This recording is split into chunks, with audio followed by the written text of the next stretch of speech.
सप्तशृंगी गडावर पालखी घेऊन जाणाऱ्या नंदुरबारच्या 18 वर्षीय भाविकाचा गिरणा नदीच्या पाण्यात बुडून दुर्दैवी मृत्यू झालाय।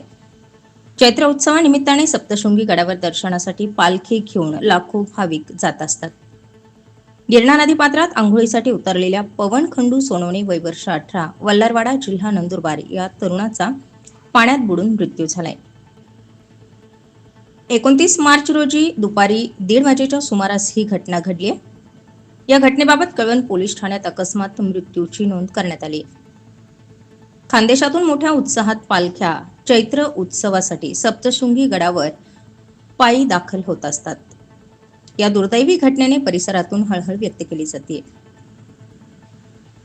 नंदुरबार येथील वल्हारवाडा गिरीवार गेट येथील पवन खंडू सोनवणे हा तरुण आपल्या सहकाऱ्यांसोबत पालखी घेऊन सप्तशृंगी गडावर येत असताना ही दुर्दैवी घटना घडली आहे। बेजव भादवण शिवारात गिरणा नदीच्या पात्रात तो आंघोळीसाठी उतरला होता। अचानक पाय घसरल्याने तो पाण्यात पडला आणि त्याचा दुर्दैवी मृत्यू झालाय। या घटनेची माहिती मिळताच कळवण पोलिसांनी तातडीने घटनास्थळी धाव घेतली।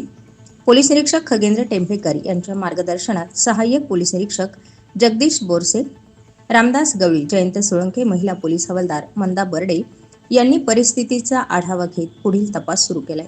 या घटनेमुळे वल्हारवाडा परिसरात शोककळा पसरली। स्टार 24 फास्ट न्यूज साठी राजेंद्र राठोड सह सागर गांगुर्डे, नाशिक ग्रामीण।